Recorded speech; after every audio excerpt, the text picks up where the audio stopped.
Rangers fans, welcome to Liberty Blue, the best Rangers podcast in town. I'm Andrew Chonley alongside Nick Zararis. We scream about the Rangers so that you don't have to. This is episode 70 live on Twitter, Twitch, and YouTube, and we're available wherever you get your podcasts as well. We did all the division previews, and now it is time for our New York Rangers preview. Nick, on a football Sunday, the Rangers got shut out by the Bruins in their preseason debut. Did you watch any of it?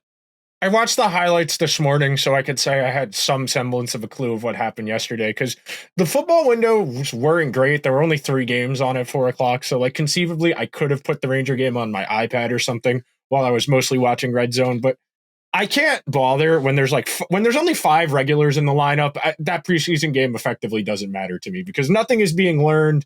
Nothing is being taught. I know before we jumped on, you said that John Giannone mentioned during the broadcast, they had 1 day of defense practice and 1 day of offense practice. Yeah. And then Friday they played a preseason game. They played a preseason game. So it's going to be really hard to glean what Vinny Trocheck's going to look like when Vinny Trocheck's not playing. So when the bulk of especially for a team like the Rangers, where we kind of have a good idea who the 12 forwards and the 6D are going to be.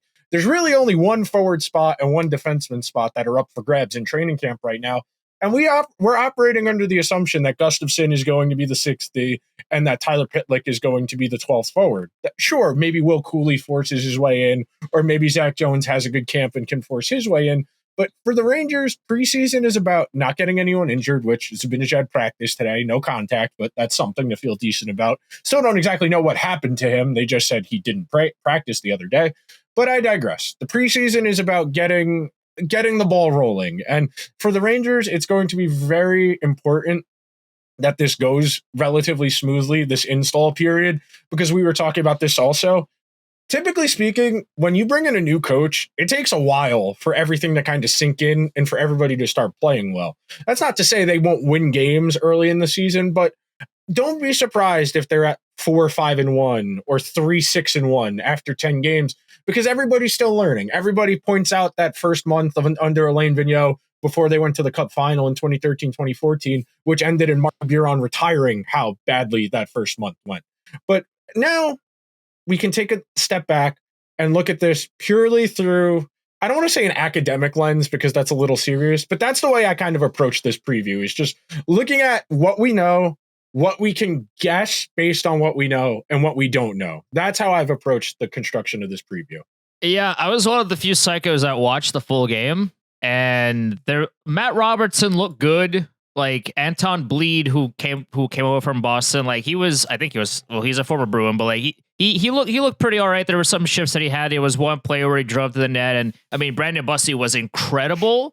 Yes. I mean Bussey had that ridiculous save. I think it was on Johnny Brodzinski. Like that was, I mean, when you're a goalie and you're feeling it, like dude, like that's just a cherry on top. He had a phenomenal game, and hats off to him. There, like Filipino looked good. There are a couple of players that looked all right. Ben Harper still looked awful. Jonathan Quick looked terrible. Like, I understand he's a Rangers fan. That's not going to make him play better. And again, it's preseason. It's all these things. Like, we're not going to put too much stock into it, whatever.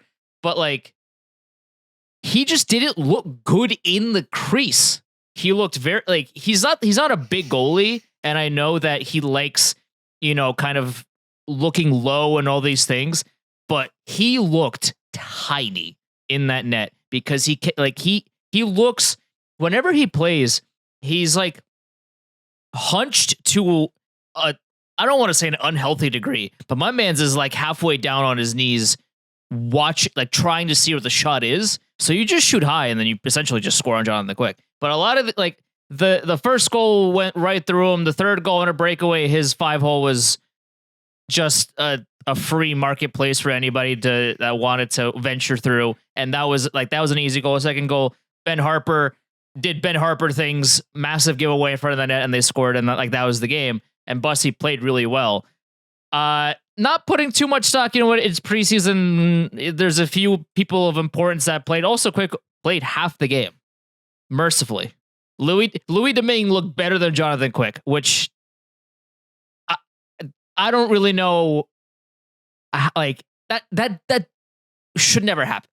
should never happen. There should not be a world in which Louis Domingue looks better than Jonathan Quick, and yet that's what he looked like for that game against the Bruins last night. Like, it was just, again, it's this game doesn't count. Everybody was just kind of, laughing on the bench. It was not, nobody was taking it super seriously, but Jonathan Quick's fundamentals last night looked miserable. And I get that he's a Rangers fan. That's not going to uncook him.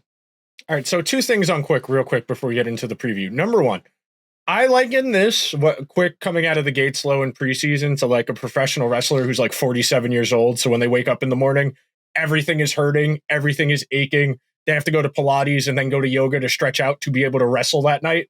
That's the way that's the mindset I'm going to have with Jonathan Quick, where if there is anything left in that tank, he's going to find it, and it's going to take a little while to kind of get back into a rhythm of playing competitive hockey every few weeks. And then number 2, if he's a real Rangers fan, if he's got an 880 save percentage in December, he'll mercifully retire like Marty Biron if he's a real Rangers fan instead of subjecting us to some god-awful hockey.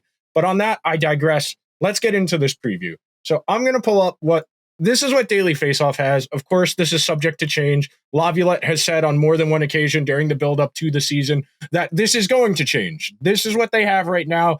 Lafreniere on the right wing, Wheeler, Kakko, Pitlick. Down the middle, this is the same 3 except Bonino on the 4th line. Down the left side, Kreider, Panarin, Gaudreau, Vesey. Compared to the opening night lineup last year, this is better. I will really quickly pull up what the opening night lineup was last year, because I thought I had that open, but I forgot to pull it open. And the biggest thing that jumps out to me is the Rangers are going to have a 4th line that is not going to be an abomination to watch. Yeah. They are going to have a 4th line that more than likely won't be interesting. They won't be a 4th line of a team like Colorado, where they had Cogliano play really well for them in the playoffs and score some goals and some timely goals, and Darren Helm played a pretty particularly good playoff run for them. Darren Helm to me is like 68 years old. He is. He's not in the league. He's not in the league. He's played in the NHL for, in my mind, 45 years. And there's you cannot convince me otherwise. Darren Helm played pre-2004 lockout. That's how long we're talking about. Darren Helm played with Fedorov in the 90s. You say that jokingly, and like that might be true. I honestly am not sure. It might be. I don't know. In all honesty, that might not be. In all honesty, you might be telling the truth. You really might be telling the truth in that respect. Okay, looking at this forward group, the thing that jumps out to me is they are not fast in the slightest bit. That is the one glaring hole to me in this forward group. Is their fastest straight line skater is probably Chris Kreider, and then it's Filipino, and then I genuinely don't know who's next in terms of speed. They do not have a ton of speed, and that isn't something to worry about, okay? In terms of talent, there is plenty of talent here to win 50 regular season games. That, again, that's not really the goal here. As we've talked about a lot, the Rangers say they're going for a Stanley Cup. That means our expectations need to be a little bit higher. We need to expect a little bit more. It's not just about making the playoffs. This forward group will make the playoffs, no sweat. That is not the concern here. The concern comes game 1 of the playoffs, when teams like the Devils are skating circles around the Rangers. We saw this last season where the Rangers, on top of their attitude of we're just better than nothing matters, were just slow. The first 2 games against the Devils, they looked great, and the Devils kind of looked shell-shocked and all these things. And then after that, the Devils were like, hey, if we just skate, the Rangers can't catch up to us. And then that's what they did. And then they won the series. And the Rangers watched that series and said, they won't do it again. It's fine. And then they got more players that aren't fast. So yeah, like in the regular season, that doesn't really matter. They're gonna, like, Blake Wheeler's gonna score 50 points. I would think, or maybe like 45 or whatever. Like, these guys that aren't fast are going to get their points because they're talented. But the issue and the worry is, okay, well, come game 83 when the playoffs start and the lights are on, if a lot of people on this team could get beaten a foot race, that's going to cause a lot of issues. And that is my one glaring, like, there's a lot. There's a few red flags, but the biggest one that I have is if you're playing it, if you're matched up against the Devils again, round one of the 2023 playoffs, 2024 playoffs, I should say. How are you going to beat them? Because they showed you last year that all they have to do is just skate faster than you because everybody on their team can, and they won. How are you going to counter that with a roster that is not built for that? So I got the graphic up. Last year, the thing that jumps out to me, number one, you have Kakko first line right wing, Lafreniere second line right wing. You and I spent a lot of last season bemoaning that they never went back to that configuration after about the first month of the season. When they were in that really rough spell where they lost like 8 in a row, 9 in a row going into the game against the Blackhawks, which ultimately culminated in the helmet throw, and they started slowly playing better in the 2 weeks after that because Shesterkin started playing better, frankly.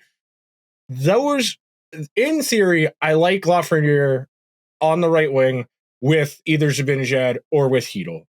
I don't think Blake Wheeler fits with Panarin and Hedl. Of course, these lines are going to change. I'm not particularly worried about what the lines look like the first week of camp, the first week of the preseason. I think Wheeler fits better with what Trocheck and Gaudreau do, where it's go get the puck, cycle, slow it down, because you can't win in foot races. And then last year, the third line in opening night against Tampa Bay was Gaudreau on the left, Hedl, VZ on the right. And then the fourth line, none of these guys are on the team anymore. Vitaly Kravtsov, Ryan Carpenter, and Ryan Reeves. That was the fourth line in game number 1 last year, which Kravtsov's not a fourth liner. Ryan Reeves is no longer with the team. Ryan Carpenter was waived, if I remember. He went down to Hartford and didn't come back up after they brought in Jake Bunchletters, as you like to call him. That fourth line. He got his cardio in last night, by the way. He skated. He did. He was physically present at TD Garden. Hey, he didn't get the DNP. It's not like the NBA where you just sit in the jumpsuit the entire game on the bench and you only get in if your team's winning or losing by 40 points, like Derrick Rose last year on the Knicks, where he'd get in when the Knicks were up big or down big. But in theory, this forward group is solid. There are no glaring holes in terms of talent. The glaring hole is speed. There's plenty of shooting talent. There is plenty of playmaking. Could they use a guy who's more of a shooter than a playmaker somewhere else in this lineup? I would say that's a reasonable complaint if you would have preferred a little bit more of a shooter type as opposed to what Wheeler is, where he's more of a playmaking facilitator type. But skill set wise, they have enough. We're going to operate under the assumption that they're going to add one more forward to this team. These are the Rangers. If they are in a playoff spot, they will try and improve the roster. Who they will be able to add is another question. What teams are going to be competitive, what teams aren't. But jumping out at me, a little more speed would be nice. Another shooter would be nice. That's really it. As far as what they need. The other point that we can make here, and I think you alluded to this earlier, is these guys are good, but the teams they're going to come up against are better, which is kind of the issue and something we talked about a lot during the summer, where we were talking about teams in other divisions that just the Rangers have always been able to beat Carolina, especially in the postseason, because the Rangers' high-end players are better than the Hurricanes. The Devils' high-end players, there's a real argument, are better than the Rangers. There's a real argument that the Leafs' high-end players are better than the Rangers. There's a real argument that Tampa Bay's high-end players are better than the Rangers. And the issue at hand, and we'll get into this more when we talk about the defense and the goaltending, which will be another episode. When the Rangers' best player are a goalie and a defenseman, it narrows your path to victory. It reduces the number of ways you can win a game. We talk about what made those Tampa teams so great that went back-to-back was they had the best goalie in the world. They rolled 4 lines, and they had 3 defensive pairs. It wasn't overly skewed in one of those 3 directions being expected to carry the bulk. The Rangers have, and always probably will, over-rely on their goalie to bail them out. But at the very least, you feel good for the regular season. And then the playoffs, we're going into the unknown. The biggest difference that I see off the ripper here is they don't have a forward or even a defenseman right now, if Eric Gustafsson does make the team, that isn't going to be a fat negative on the roster. Like last season, Ryan Reeves, again, great guy by all accounts. Everybody loves him. That's fine, but he can't play hockey. When he's on the ice, the other team has the puck a lot more. They get a lot more chances. The team with Ryan Reeves has the puck less. Like it's he does not make the on ice product better for the team that he's playing for. At least this season, if Eric Gustafsson does make the team, because otherwise it would be who, like Ben Harper or maybe Zach Jones. Like Ben Harper should never see NHL ice this season. I want to make that clear off the bat because I watched him play yesterday and it was bad. It was bad. I listen again. It's preseason and all that, but like it's not like he was any good when the Rangers played him last season either. It's Ben Harper, baby. That's the Ben Harper experience. So when you have a roster that doesn't at least have that one massive hole, it makes everybody else look a little bit better. When you don't have 11 forwards and that one guy that plays 6 minutes a game because everybody likes him, it's like, oh, you have 4 from like actual lines that if you put out on the ice, they're not just going to be hemmed in their zone the entire time. That instills a little bit more confidence in everybody else. And also then, when you have a guy like Ryan Reeves who only plays 7 or 8 minutes a game, that in turn taxes everybody else because they have to play more. So when you have 4 lines of people that are actually NHL players, it's a little bit less pressure on the top guys and like even the middle 6 guys to have maybe a little bit shorter shifts or get, catch their breath a little bit quicker when you can trust that everybody in your roster can play NHL hockey. Isn't that great, Nick? That's your goal here. You don't want dead weight. That's really a difference that jumps out over the course of a long season is when you have guys who have minimal upside, who only are good at one thing, and that one thing doesn't particularly bring a ton of value. The next point that we can get into here is the same guys in new places in the lineup. We're in theory going into year 2 of Arkako and Lafreniere finally going to take roles. We don't know where they're going to end up 2-3 weeks from now when the season starts, but in theory, I want those 2 guys in the top 6 on the right. I want Kakko playing with Panarin or with Kreider and Zibanejad, and same with Lafreniere. They need to be. At this point, Blake Wheeler is auxiliary support. He is an additional piece. He's not a difference maker. He's probably not, at this point in his career, the type of player who's going to make his line mates better. He is somebody who is going to be dependent on his line mates to give him opportunities.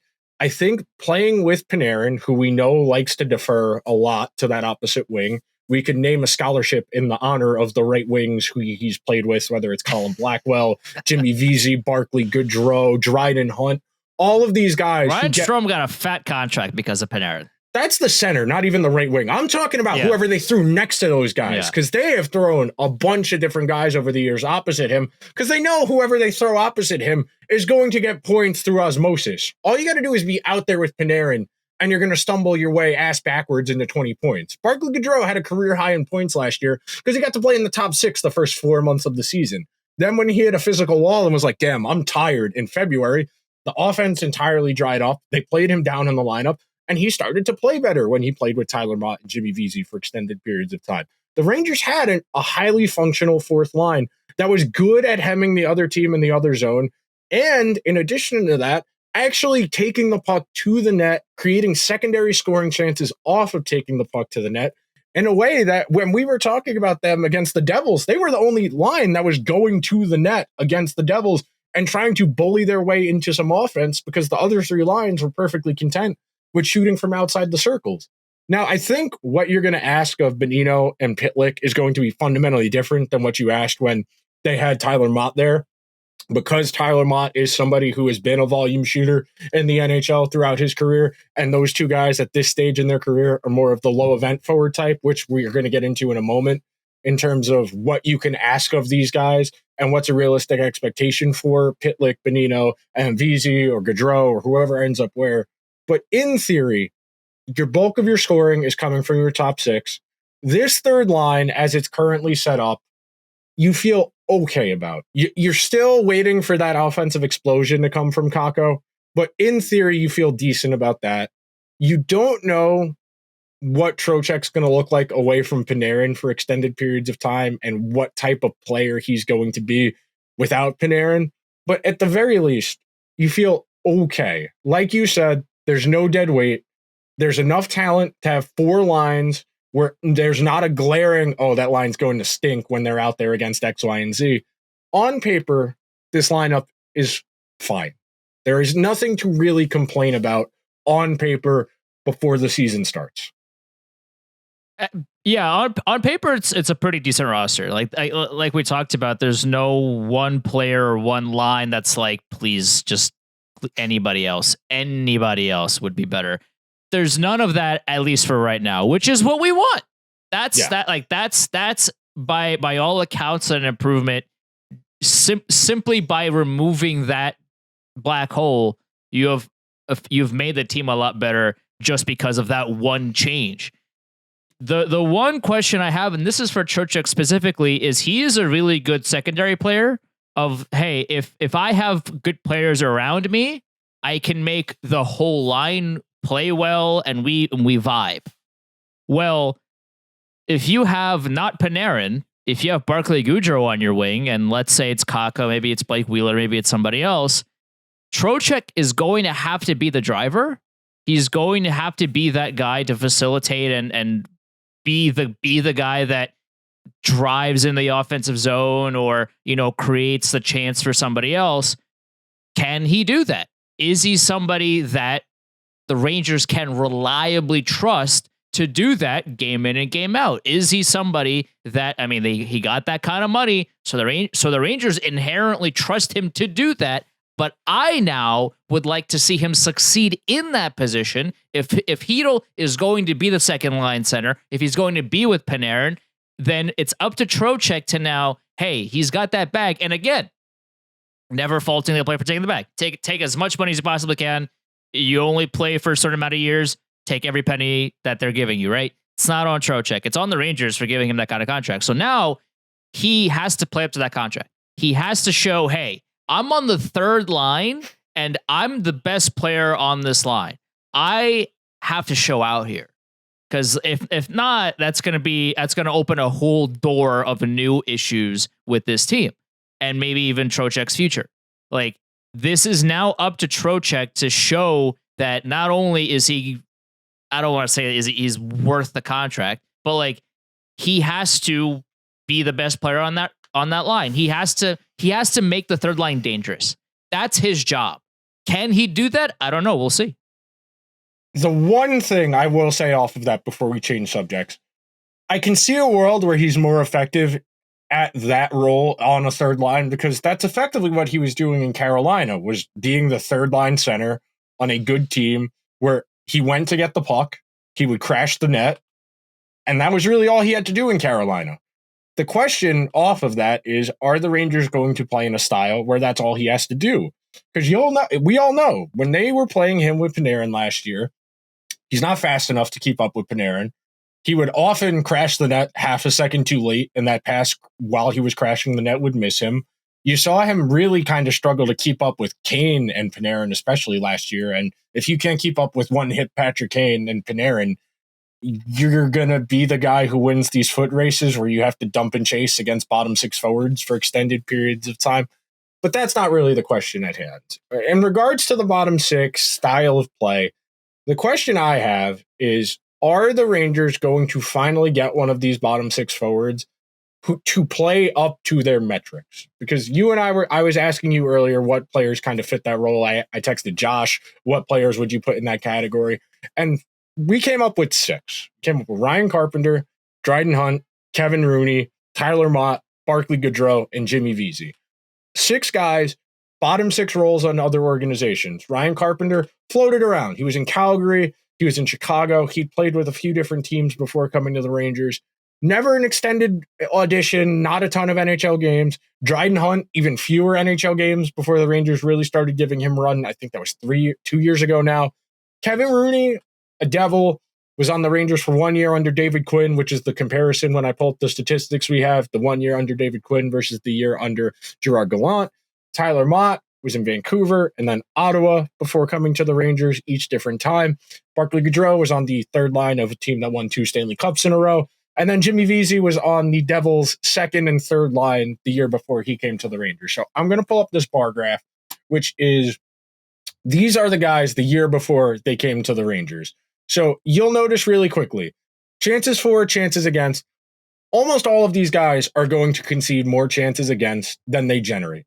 That is to be expected by fourth line players. These are guys who are playing lower in a lineup because it's not their responsibility to generate offense. Their responsibility is to minimize offense against, and whatever you get offensively is a bonus. It is something you can add and throw in. This is something that good teams in particular have, a fourth line that can contribute the timely goal every now and then. So you'll notice it's chances for and against, expected goals for and against, high danger chances for and against. In relation, you think about the Devils being awful when Kevin Rooney was there, but this is the Kevin Rooney's year there is the David Quinn 56 game season. Dryden Hunt's numbers there are from 27 games as a Florida Panther in 2019-2020.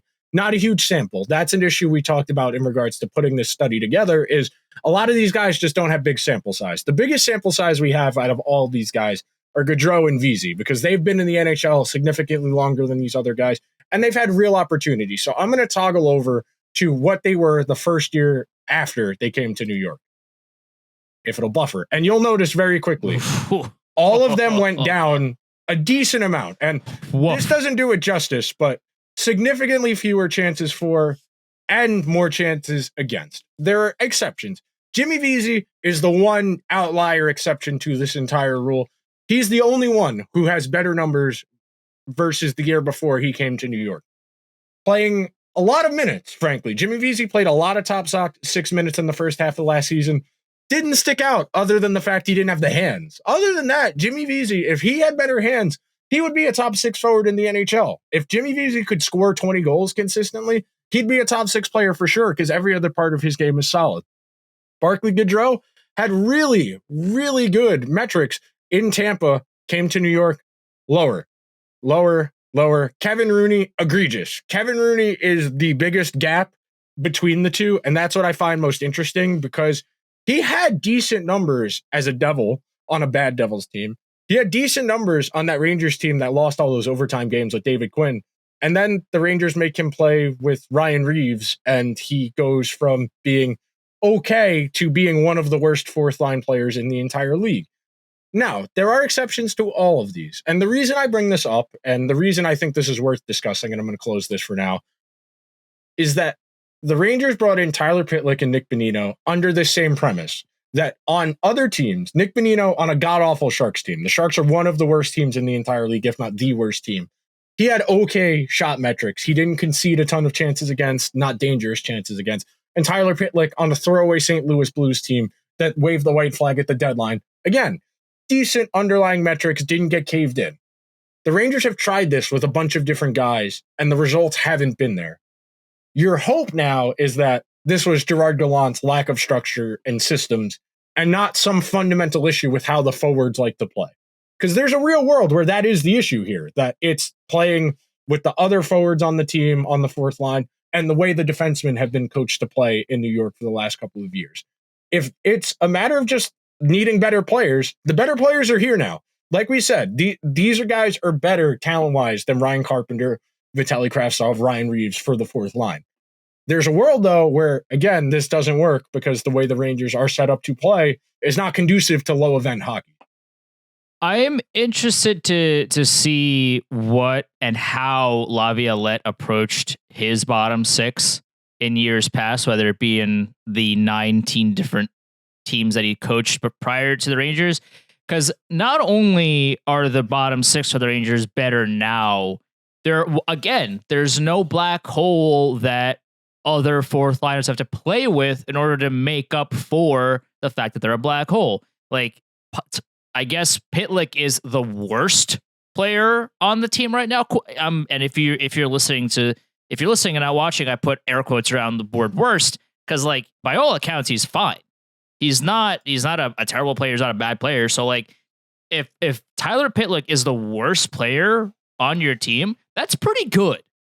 That's a pretty that's pretty good roster construction if that's your worst forward or even worst player. Because again, with the assumption that Ben Harper doesn't see NHL ice time and it's Gustafsson, or even if it's Zach Jones or anybody of that ilk, Pitlick is like by all accounts still quote unquote the worst player on the team, but that's not a bad thing. Like that's pretty good. If Pitlick is the worst guy, you've got something cooking. So the biggest question that I have now is, okay, well, you have all these guys that are good on paper. Now Laviolette has to create a system in place that benefits those guys. Because now it's like, okay, well, now there's no excuse. And not that they were using it as an excuse, but when we as people not on the team dive into the numbers and say, oh my God, Ryan Carpenter was bad because he had to play with Ryan Reeves, who was atrocious. Oh, so this makes a lot more sense now.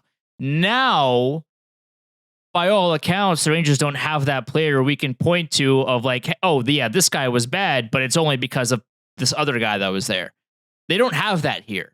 So now it's going to be a lot more interesting to see who is just genuinely not good versus who was not good because of who they were playing with. They don't have that player to fall back and say, oh, well, have you seen my teammates? They're not saying that, but we can say that for them because we dive into these numbers, and we also watch all these games and we realize that some of these guys just aren't very good at the game. But like, it's up to Laviolette now to formulate a system that works for the bottom six. Yeah, of course the top six are quote unquote more important and all these things, but like you want 4 dangerous lines. That's the whole point of a playoff team is you have 4 lines that teams are afraid of playing, that they can score or generate offense at any given moment, at any given time. And they're tough to take the puck away from them. And like, all these things, like you want 4 good lines to play come playoff time. So now it's up to Laviolette, who has these guys, at least on paper, on the bottom 6, that are capable of providing good results. Now it's up to him to turn it around and actually replicate these results on the ice.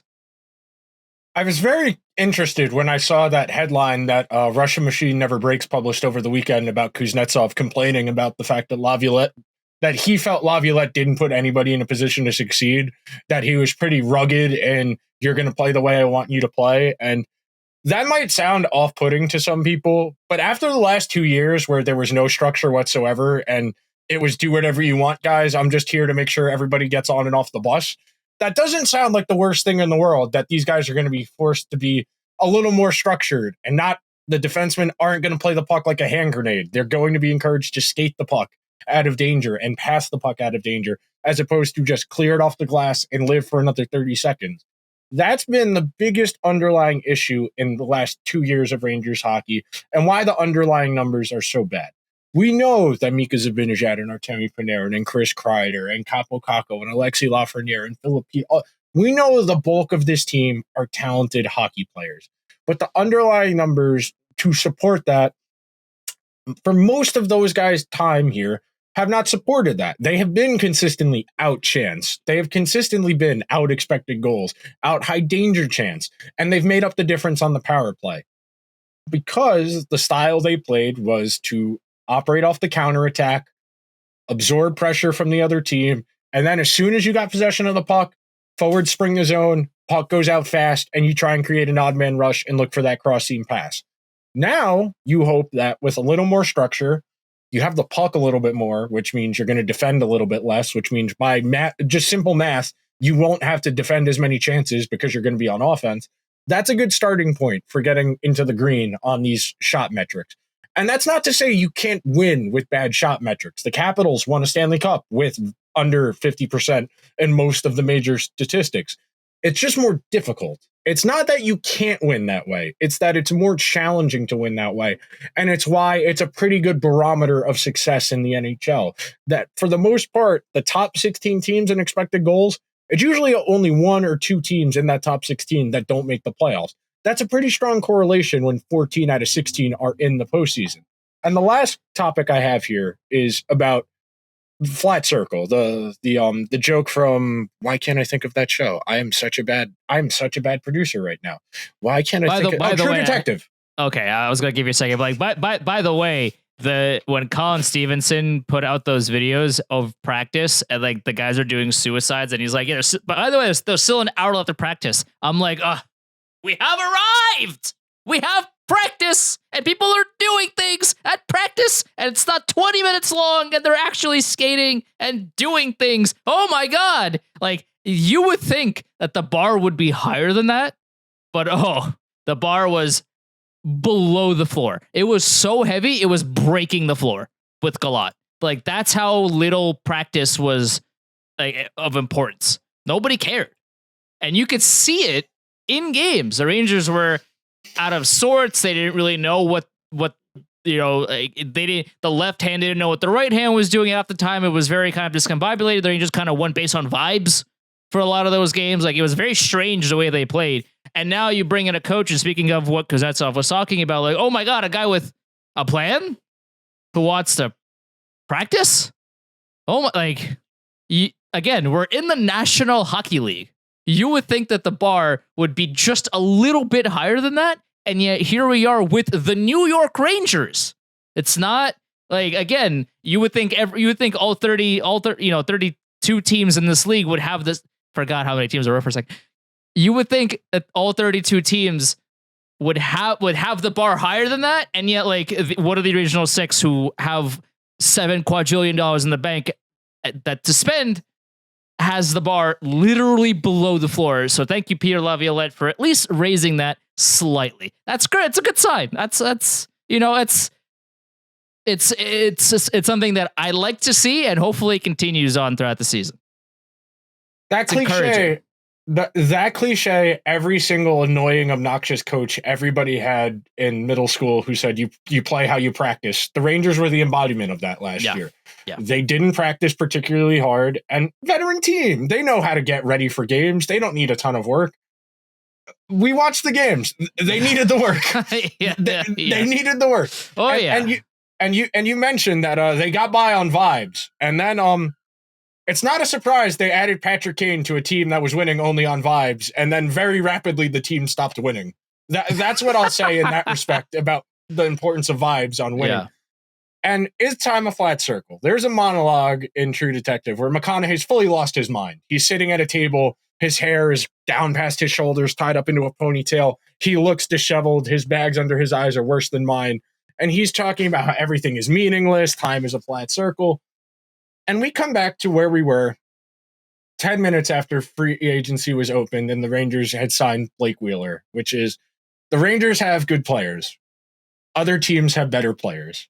The Rangers have taken no meaningful approach to get better players than the teams they are going to come up against on the run to a long postseason. You think about the teams they have lost to in the playoffs under Alain Vigneault, under John Tortorella, under Gerard Gallant. There has always been somebody with a bigger gun. They have gotten into all of these fights, and they've beaten the teams they're supposed to beat for the most part. You could point to that Ottawa series with Vigneault and say they should have won that one. They had the bigger gun. Sometimes you get shot by accident in a gunfight. It happens. You can't win them all. Sometimes you can't win every gunfight. You come for the Rangers discussion, and you just stay for the Nick comparisons. Like that's what we're really here for. That's what it is. When the Rangers have gotten into the gunfights with the teams with the bigger guns, like Tampa Bay, Los Angeles, the Bruins, I still hate Devils. Dwight King. I still have a massive grudge towards Dwight King. I have a massive grudge towards, you know what, still, and we're going to do 2014 for 30 seconds. Start the timer. Oh, God. The one thing that annoys me the most is that Jake Muzzin got called. Jake Muzzin was the one who got the penalty called against Zuccarello. Was Jake Muzzin stuck his leg out, tripped Matt Zuccarello, and Zuccarello was the one who got called for a trip. That is the single worst call of that entire series. The goalie interference is bad. Don't get me wrong. Dwight King is not a good hockey player. His giant ass was standing in front of the goalie, fell on the goalie, and the puck trickled in, and it wasn't goalie interference. But the fact Jake Muzzin is the one who stuck his leg out. And he didn't get called for a trip. I digress. Yeah. The Rangers have gotten into fights with teams that are better than them, and it's because their best players have been better. You think about the teams they've lost to. Tampa Bay 2 years ago. Point Kucherov. 27 points, 30 points in a playoff run. The Devils last year. Jack Hughes is going to be a Hart finalist at some point in the next 3 to 5 years. I don't know if the Rangers have a forward who can win the Hart Trophy on this team right now. I frankly think their best chance of that is Shesterkin going crazy or Adam Fox going crazy, more so than a forward on this team. Because if Adam Fox just scores 100 points, they'll just give it to him. There's a world where he can sniff a 95, 100 points. I really do think there's a world where Adam Fox can do that, and that starts with better 5-on-5 play and not being the bulk of their offense coming from the power play. But you heard me talk about it in the open, where we were just looking at the drop-down view of the 12 forwards. Carolina, okay, you feel good about that. The Islanders, you feel good about that. The Penguins, I think you feel okay about the Penguins in terms of just high-end talent versus high-end talent. I think it's close to a push against the Penguins, but the Rangers, I think they have just a little bit more depth at that high-end level that makes them better. At the end of the day, you can trust Shesterkin to make a save, and you can't really say the same for Pittsburgh. So that Shesterkin falls into the high-end player in that discussion. Toronto, I think I take Matthews, Marner, and Nylander over. Yeah. But the Ryan Reeves Bowl, Nick, you don't understand. Like Ryan Reeves won't be playing by the time the playoffs come, is my assumption. 3 years for $1.35 million. You don't think he plays hockey come April, Nick?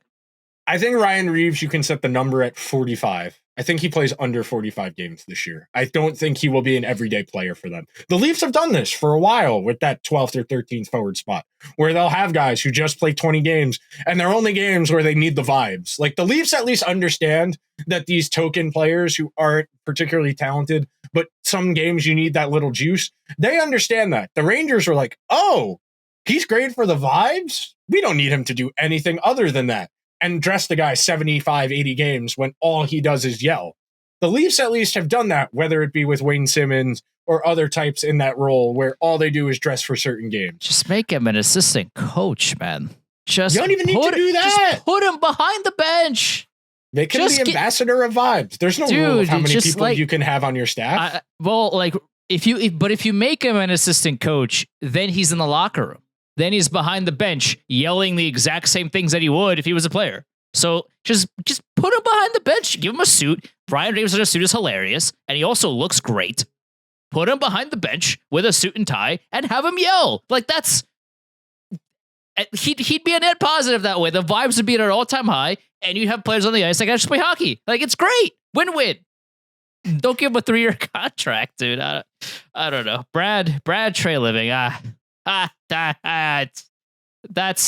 my analysis of Brad in Toronto. Good luck. All right, let's wrap up with this. So I'm going to start naming teams, and you tell me if you think they have a better high-end forward group than the Rangers. We're only talking about like the top 6, and if they're deep enough to go to that third line, okay. But that's it. We're not talking overall depth. We're not talking about financial flexibility, whatever. Just pure top high-end talent. The Devils. I think the Devils' high-end talent is better. Yeah. I think the Leafs' high-end talent is better. I would agree with that, at least offensively. The issue comes like, okay, well, Fox and Shesterkin is a lot in comparison to what the Leafs have. Yeah. Like, while the Leafs have better offensive players, a lot more Rangers can score on the Leafs by virtue of their blue line and their goaltending. That's reasonable. That's a reasonable concession. Tampa. I think Tampa's high-end players are better. There's only like 4 of them now, but I think you would take point over. And by the way, Steven Stamkos not happy with Tampa right now because he was very public about like, hey, my contract's up. Where are the extension talks? And they didn't give it to him. And he's like, oh, what's going on here? Well, I'm not really happy about that. So that might not be for very long if this continues. Rangers Facebook, when they find out in 3 weeks when somebody posts a screenshot from Instagram on Rangers Facebook that Steven Stamkos might be available, that will become the boomer take of the year that the Rangers need to trade for Steven Stamkos at the deadline. Unironically, great. Sure. Why not? The Rangers have negative cap space and no valuable assets to go get Steven Stamkos. They'll figure it out. Why not? They'll just turn on NHL 24, whatever it is now. 24. They'll figure it out. It's fine. All good. So Tampa, I think there's a real argument. It's either a push or you give it to Tampa. Florida, I don't think Florida has enough guys. I think that's what gives them the edge because like Barkov and Kachuk, I think are better than anyone on the Rangers, but those are the only two players on that tier for them. So I think by sheer volume, the Rangers outlast Florida there. Andrew, give your opinion. There we go. There we go. No, I was because it sounded like you weren't done. I was like, okay, I'm gonna let you finish. Yeah, no, like the thing about Florida, think about like Tampa has Stamkos and Kucherov and Hedman and Vasilevsky. The problem is like as of right now, that's kind of it. Yeah, that is it. So as long as you don't let Steven Stamkos and Kucherov score 8 goals on you, the Rangers, like in theory, shouldn't have as much of a problem against the Lightning now as they have in the past. Frankly, because like this is kind of a skeleton crew comparatively to how much of how big of a juggernaut they were, especially during their cup runs and their even the years that they didn't win the cup, like they still made it far and all these things. So comparatively, like they're I don't want to say a pedestrian team because there's probably still gonna be like they're probably still a playoff team, but this is far and away a worse team that we've seen in recent years. And for Florida, I love Barkov. I love Kachuk. I also love Sam Reinhart. Like I really like him as a player. But when you look deeper at their roster, there's not a whole lot that really scares you from a lot of these names. Like, the Rangers are just a deeper team. And with Bobrovsky, he's a loose cannon and you never know which version of him you will see. You can see the version that got him to the final or the other side of Bobrovsky that was literally benched in the playoffs because he couldn't play well. So for a teenager, for a 20-year-old, right? 20-year-old Spencer Knight 2 years ago. With Florida, that like you don't really know what kind of team you expect and get game in and game out because of how hot and cold their goaltending is. Tampa Bay is a skeleton crew of what they used to be. The Devils are the biggest team that truly scares me. Even a team like Carolina, who are built well, but I wouldn't say I'm particularly terrified of playing them. That's the difference here is that, yeah, I mean, Carolina has Sebastian Aho, it's Seth Jarvis, and like they have a deep team, and Brent Burns is going to be 28 years old forever. I guess that's how he keeps playing. Like he played phenomenally last year. Like their team is so stacked, and yet I'm just not too worried about him. I don't really know what the underlying cause of that is. Maybe it's because the Rangers have had so much success against them in recent years. Maybe it's that Freddie Anderson and Antti Raanta are always hurt. So there's always maybe Kochetkov plays for them.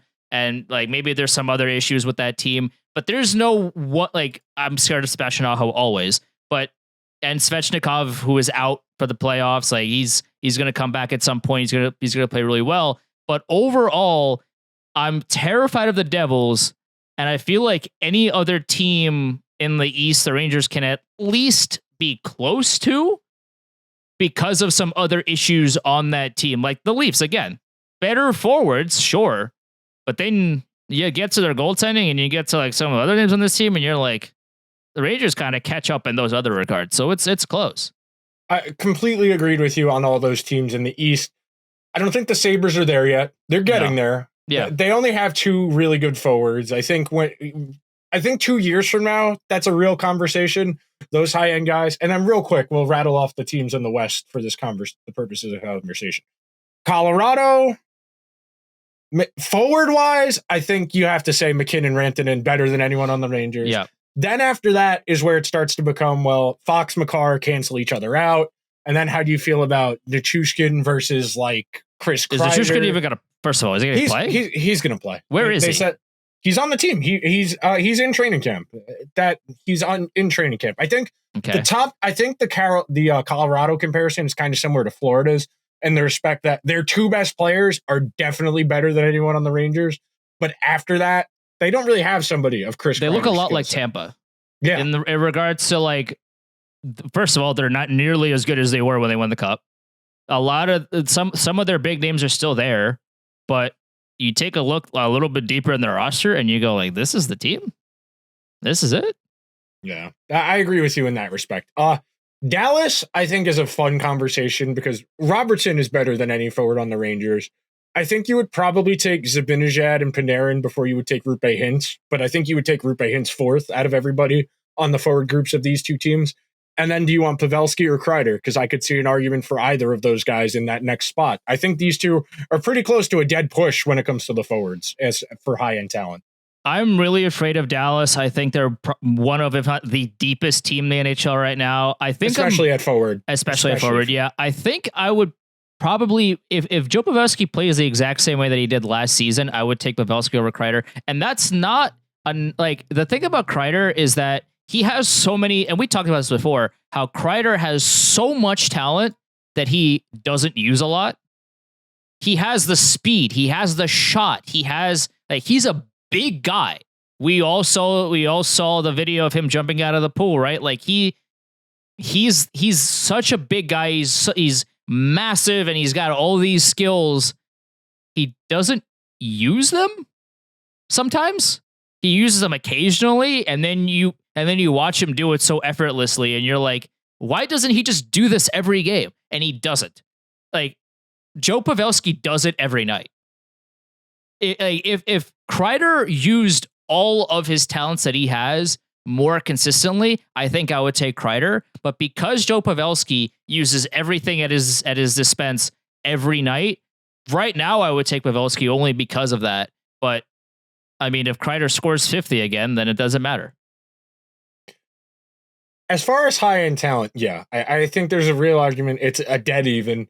And then once you start getting into the depth, I think I think Dallas is better when you get into the depth as far as once you go down. Like, I think you probably take Sagan over Trocheck. I think if he plays like he did last year, then yeah, I would agree. And then I think you probably take Wyatt Johnston over Filipino based on how last year went. I want to see how he plays this year before making that judgment call, because I know Filipino has not only consistently gotten better, but he's been a good, like, just dynamic force offensively, and he's not bad defensively either. I want to see what Wyatt Johnson does this season, what kind of a jump he has. I want to see him play before I make that call. And then the last two teams that are worth talking about, because Wild no, Winnipeg no, and then the other four teams in the Central don't have anyone. And then the other two teams in the Pacific, Vegas and Edmonton, I think you definitely take those guys, both of those teams, high-end players. We're talking McDavid and Draisaitl, who are two of the 5 best players in the entire world. And then you sprinkle in Evander Kane, who gives you 70% of what Kreider does. Nuge had 100 points last year, which Trocheck and Heedle's not giving you 100 points as the next guy up. I think Edmonton for sure. And then Vegas, you lose Riley Smith, okay, but you that's still a pretty big loss, because you didn't put anybody in there that can do what Riley Smith does. So that's a pretty big loss for them offensively. They're banking on Barbashev doing that, which that's a gamble. That's a real upside gamble that you think if you put Barbashev in the Riley Smith role, he'll be able to get you more counting stats. Let me wrap you up with this question in regards to Vegas. Sure. So Eichel's the first player from both teams you would take. Yeah? Yeah. Who's the next player? Is it Mark Stone, or is it Panarin? Is it Zibanejad? It's hard to answer that, because, like, if Panarin shoots the puck, I would take Panarin. The problem with Panarin, especially last season, is that for whatever reason, he just never used a shot. He kept forcing that cross-ice pass 900 times a game. That, like, Mark Stone can do that, but also he's so good that he will forcibly score a goal. Panarin, like, has the ability to do the same exact thing.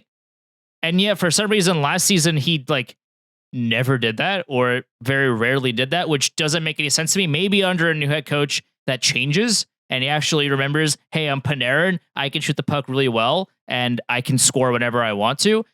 If that happens, I'll take Panarin. But Mark Stone is such an incredible two-way player. He is probably right now, because Bergeron is no longer in the league, the best two-way player in the NHL. So, if Panarin plays like he did last season, I'm probably going to take Mark Stone. I believe you're muted, sir. Oh, there you go. That's where I'm at in respect. I agree with you in that respect, because Panarin, the first year he was here, was the second best player in the entire league after McDavid. He scored 30 goals his first year here. There was no structure. It was just shoot the puck as much as you want because no one else on this team is good.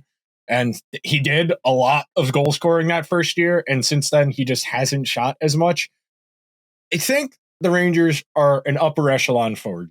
I think they're probably 6th or 7th in terms of forward talent in the entire league. This is a really solid group. The trouble is that there are teams with better groups, and on the road to a Stanley Cup, you're going to have to beat one of these teams that's more talented than you. And that's been the concern that we've had for a while now. Of like, okay, for 2 years now. Yeah, we've seen their flaws get really bad against the Devils, where hey, the Rangers didn't have the foot speed. The Devils saw that, took advantage of that, and then they won the series. The Rangers turned around and did not address the issue, and now we're at the same juncture again of, okay, this is still going to be a really solid team that hopefully just plays better structurally, because now they have a head coach that wants to practice, which is a ridiculous thing to say at the NHL level, but here we are. Peter Laviolette wants to practice. He wants a structure. He wants planning, right? Which again, all things that like, hey, maybe for a head coach in the NHL, like maybe you should do that. But I guess Chargolat did not get the memo that was included and was emailed out to all other head coaches in the NHL. So I would think the Rangers are going to play better on the ice game in and game out because of that structure, because of the, hey, this is your job, go and do it now. Thanks. Okay, bye. That Peter Laviolette will instill in real practices this season. The one concern that I have is like, yeah, there's still a slow team. That has not been addressed.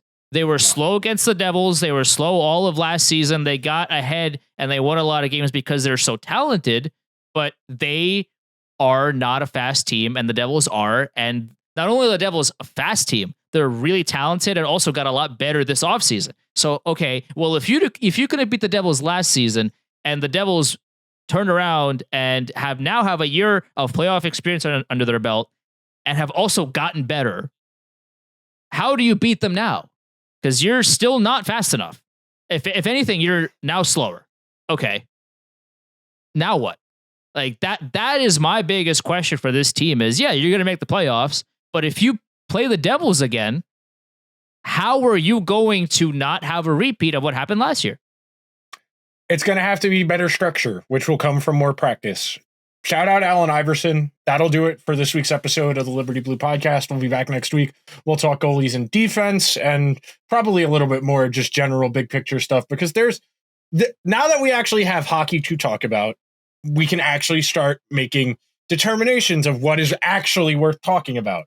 When there is no hockey, it is hard to decide what's worth talking about because you are entirely throwing things at the wall, because all we have is empty space to fill. But we survived. There is practice going on right now, as a matter of fact. I saw tweets about while we were recording, which is good. They're not just skating through Rockefeller Center. Oh, like no. These are real practices taking place with the Rangers. The bar is so low, Nick. The bar is so low. We're talking about practice, man. The bar is at the bottom of the Mariana Trench. That is where the bar is, Nick. Like, it is that bad. So the fact that they're already above that bar is it's great. Also, please raise the bar. I'm begging you. You are the New York Rangers. Please, I'm imploring you. All right, subscribe to the show wherever you get your podcasts, Apple, Spotify, wherever. On YouTube as well, where you get to see all the pretty visuals. We'll see you guys real soon. Later.